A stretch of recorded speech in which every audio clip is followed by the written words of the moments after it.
नमस्कार। प्रांजल ज्ञान गंगा में आप सभी का स्वागत है। हम संक्षिप्त महाभारत पढ़ रहे हैं जिसमें कि द्रोण पर्व चल रहा है। कल हमने कथा में द्रोणाचार्य के साथ धृष्टद्युम्न और सात्यकी का घोर युद्ध की कथा को पढ़ा था। आज हम कथा में बिंद अनुबिंद का वध तथा कौरव सेना के बीच में श्री कृष्ण की अश्वचर्या। संजय ने कहा, राजन, जब सूर्य नारायण ढल चुके थे, कौरव पक्ष के योद्धा में से कोई तो युद्ध के मैदान में डटे हुए थे, कोई लौट आए थे और कोई पीठ दिखाकर भाग रहे थे। इस प्रकार धीरे धीरे वह दिन बीत रहा था, किंतु अर्जुन और श्री कृष्ण बराबर जयद्रथ की ओर बढ़ रहे थे। अर्जुन अपने बाणों से रथ के जाने योग्य रास्ता बना लेते थे, श्री कृष्ण उसी से बढ़ते चले जा रहे थे। राजन, अर्जुन का रथ सेना जिस ओर जाता था उसी ओर आपकी सेना में दरार पड़ जाती थी। उनके बांस और लोहे के बाण अनेकों शत्रुओं का संहार करते हुए उनका रक्तपान कर रहे थे। वे रथ के एक कोस तक के शत्रुओं का सफाया कर देते। अर्जुन का रथ बड़ी तेजी से चल रहा था। उसी समय उसने सूर्य, इंद्र, रुद्र और कुबेर के रथों को भी मात कर दिया था। जिस समय वह रथियों की सेना के बीच में पहुंचा, उसके घोड़े भूख प्यास से व्याकुल हो उठे और बड़ी कठिनता से रथ खींचने लगे। उन्हें पर्वत के समान सहस्त्रों मरे हुए हाथी, घोड़े और मनुष्य और रथों के ऊपर होकर अपना मार्ग निकालना पड़ता था। इसी समय अवंती देश के दोनों राजकुमार अपनी सेना के सहित अर्जुन के सामने आ डटे। उन्होंने बड़े उल्लास में भरकर अर्जुन को 64, श्री कृष्ण को 70 और घोड़ों को 100 बाणों से घायल कर दिया। तब अर्जुन कुपित होकर 9 बाणों से उनके मर्म स्थानों को बीत दिया तथा 2 बाणों से उसके धनुष और ध्वजाओं को भी काट डाला। वे दूसरे धनुष लेकर अत्यंत क्रोधपूर्वक अर्जुन पर बाण वर्षाने लगे। अर्जुन ने तुरंत ही फिर उनके धनुष काट डाले तथा और बाण छोड़कर उनके घोड़े, सारथी, पार्श्व रक्षक और कई साथियों को मार डाला। फिर उन्होंने एक क्षुप्र बाण से बड़े भाई बिंद का सिर काट डाला और वह मरकर पृथ्वी पर जा गिरा।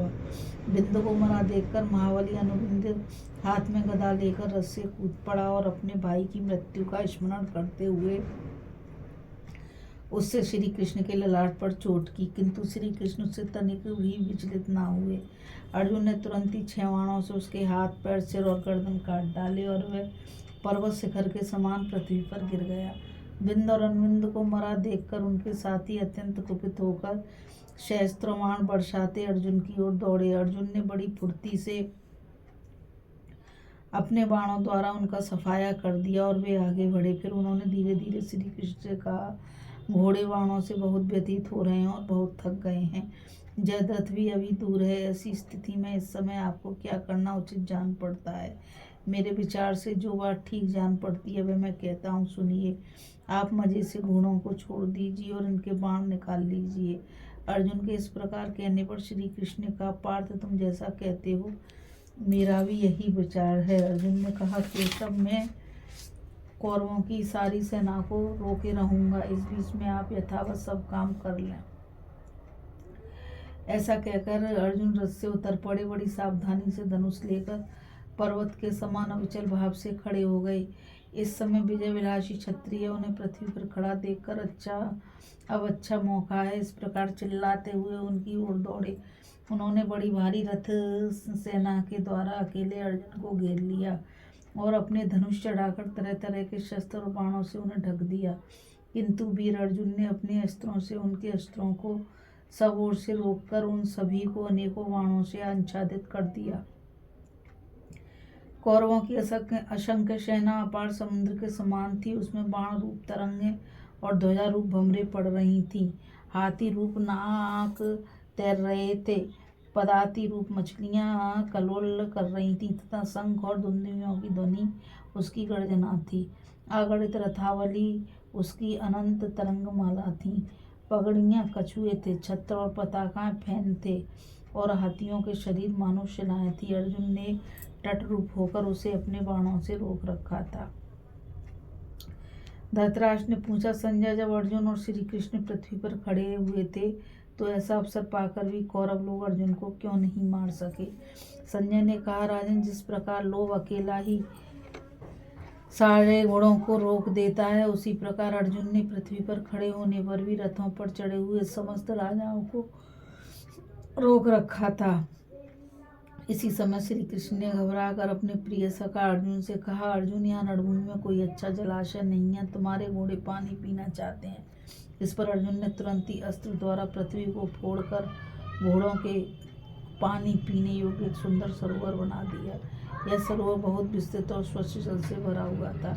एक क्षण में ही तैयार किए हुए सरोवर को देखने के लिए वहां नारद मुनि भी पधारे। इसमें अद्भुत कर्म करने वाले अर्जुन ने एक बाणों का घर बना दिया, जिसके खंभे बांस और छत बाणों ही के थे। उसे देखकर श्री कृष्ण से और बोले, खूब बनाया। इसके बाद वे तुरंत ही रथ से कूद पड़े और उन्होंने बाणों से भिड़े हुए घोड़ों को खोल दिया। अर्जुन का यह अद्भुत पराक्रम देखकर सिद्ध चारण और सैनिक लोग वाह वाह की ध्वनि करने लगे।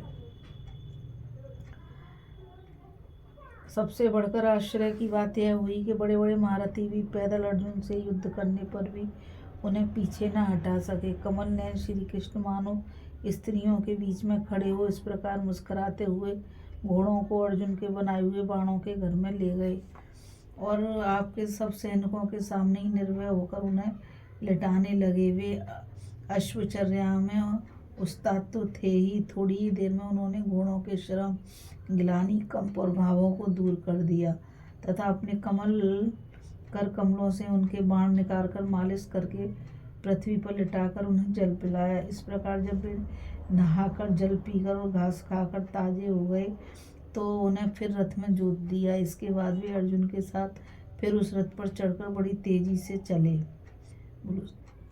बोलो श्री कृष्ण भगवान की जय।